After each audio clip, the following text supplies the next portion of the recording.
Hello everyone, welcome to MSA academy.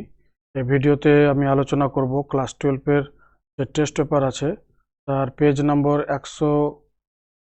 নম্বর হলো SC 164। এই page নম্বর SC 164 থেকে যে প্রশ্নগুলো আছে বায়োলজির এমসিকিউ এবং এসিকিউ তার উত্তর সম্পর্কে আলোচনা করব। তো শুরু করা যাক। 1 অ্যামনিওসেন্টেসিস হলো একটি পদ্ধতি। এটার উত্তর হবে যে অপশন বি, যার সাহায্যে ভ্রূণের যে কোনো ক্রোমোজোমীয় অসংগঠিতকে কি লিখেছে সংগঠিতকে নির্ধারণ করা যায়।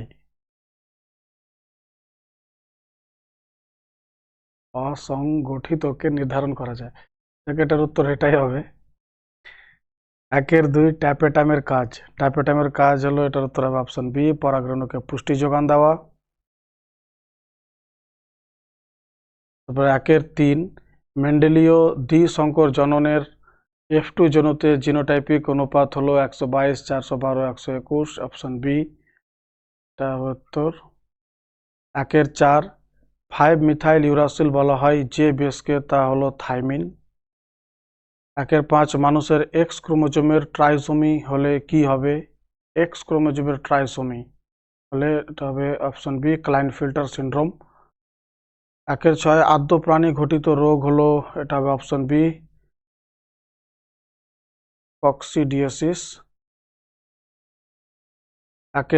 7 যদি বর্ণান্ধ পুরুষ একজন বাহক স্বাভাবিক মহিলাকে বিয়ে করে, বর্ণান্ধ পুরুষ আর মহিলা হলো স্বাভাবিক কিন্তু বাহক বিয়ে করে, তাহলে তাদের সন্তানদের মধ্যে বর্ণান্ধ হওয়ার প্রবণতা কত?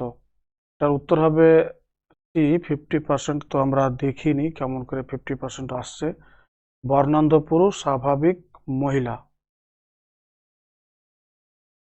বর্ণান্ধ পুরুষ স্বাভাবিক মহিলা, বর্ণান্ধ পুরুষ মানে এক্স। আচ্ছা, বর্ণান্ধ বলেছে তো আমরা এখানে টিবি প্লাস মানে জিনটা নর্মাল আছে, আর এক্স টিবি মাইনাস মানে জিন মিউটেশন আছে। ওকে, তো পুরুষ যদি বর্ণান্ধ হয় তো এক্স টিবি মাইনাস ওয়াই, আর মহিলা বাহক মানে X CB plus X CB minus. এখান থেকে 2 রকমের গ্যামেট হবে, এক্স সিবি মাইনাস এটা একটা গ্যামেট, ওয়াই এটা একটা গ্যামেট। আর এখান থেকেও 2 রকমের গ্যামেট তৈরি হবে, এক্স সিবি প্লাস এটা একটা গ্যামেট, এক্স সিবি মাইনাস এটা একটা গ্যামেট। এদের যদি আমরা ক্রস করি তো দেখে নি কি হবে, X CB plus X CB minus,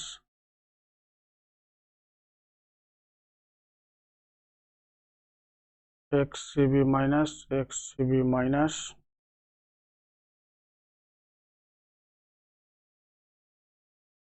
X CB plus Y, আর একটা হবে এক্স সিবি মাইনাস ওয়াই। তার মানে এটা হবে মেয়ে স্বাভাবিক, এই মেয়ে হবে আক্রান্ত, এই ছেলেটা হবে স্বাভাবিক, এই ছেলেটা হবে আক্রান্ত। মানে সন্তান সন্ততিদের মধ্যে 50% স্বাভাবিক হবে, 50% আক্রান্ত হবে। প্রশ্ন কি বলছে যে তাদের সন্তানদের মধ্যে বর্ণান্ধ হওয়ার সম্ভাবনা কত? তো বর্ণান্ধ হওয়ার সম্ভাবনা হবে 50%। 8 অ্যালার্জির দরুন যে ইমিউনোগ্লোবিন অত্যাধিক হারে বৃদ্ধি পায় অ্যান্টিবডি, এটা হবে অপশন ডি, আইজিই। 9 নিম্নোক্ত কোন উৎসেচকটি জেনেটিক ইঞ্জিনিয়ারিংয়ে ব্যবহৃত হয় না? এটার উত্তর হবে option A, acid phosphatase. 10 yogurt প্রস্তুতিতে ব্যবহৃত হয়, এটার উত্তর হবে সি, শরতোলা দুধ।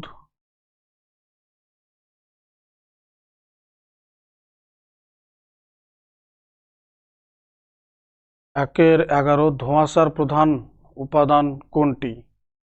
প্যান, ওজোন, পিবিএন, ডি হলো এ ও বি উভয়, এটার উত্তর হবে অপশন হবে ডি, এ ও বি উভয়ই।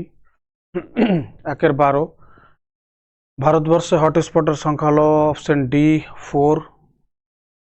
1-13 বিষ্ণই আন্দোলনের প্রতিষ্ঠাতা কে ছিলেন? এটা হবে অপশন সি অমৃতা দেবী বিষ্ণই। 1-14 টি লিম্ফোসাইট কোন ধরনের অনাক্রমতার জন্য দায়ী? টি লিম্ফোসাইট হবে, এটা অপশন হবে সি কোষ ভিত্তিক অনাক্রমতা, আর বি লিম্ফোসাইট হলো রস ভিত্তিক অনাক্রমতা। ওকে, তো এগুলো হলো এমসিকিউ। এরপর আমরা আলোচনা করবো এসিকিউ। 2-1 গনোরিয়া রোগ সৃষ্টিকারী জীবাণুর বিজ্ঞানসম্মত নাম লেখো। তা হবে নিসেরিয়া গনোরি। আমি তো ইটালিকে টাইপ করেছি, আমরা যেহেতু খাতাতে লিখবে তো নিচে যাতে অবশ্যই আন্ডারলাইন থাকে, সেটা খেয়াল রাখতে হবে। 2-2 পাখির সাহায্যে পরাগযোগকে কি বলা হয়? অর্নিথোফিলি। 2-2 অথবা প্লাটিপাসে একটি সরীসৃপের বৈশিষ্ট্য উল্লেখ করো। হংসচঞ্চু সরীসৃপের মতো, বা প্লাটিপাসকে বাংলায় হংসচঞ্চু বলা হয়। হংসচঞ্চু সরীসৃপের মতো ডিম পাড়ে। 2-3 শুক্রাণুর অ্যাক্রোজোম টুপি থেকে নিঃসৃত উৎসেচকটির নাম লেখো। এটার উৎসেচকটির নাম হলো হায়ালুরোনিডেজ। ওকে, 2-3 অথবা মাল্টিপল অ্যালিল কি? জীবদেহে কোনো নির্দিষ্ট বৈশিষ্ট্য প্রকাশের জন্য একটি জিনের 2 এর বেশি সংখ্যক অ্যালিল যদি কোনো নির্দিষ্ট ক্রোমোজোমের নির্দিষ্ট লোকাস অবস্থান করে, তখন এইরূপ অ্যালিলগুলোকে মাল্টিপল অ্যালিল বলে। আমাদের মনে রাখতে হবে মাল্টিপল অ্যালিল জিন অনেক আর বৈশিষ্ট্য একটা। আচ্ছা, 2-4 একটু জীবাণু ঘটিত কীটনাশকের নাম লেখো। এটা হবে ব্যাসিলাস থুরিনজেনেসিস। 2-4 অথবা বায়োম কি? বাস্তুবিদ্যা সংগঠনের নির্দিষ্ট জলবায়ু ও ভৌগোলিক অবস্থান দ্বারা প্রভাবিত যে বৃহৎ অঞ্চলে বিশেষ ধরনের জীব সম্প্রদায় থাকে তাকে বায়োম বলে। ওকে, তো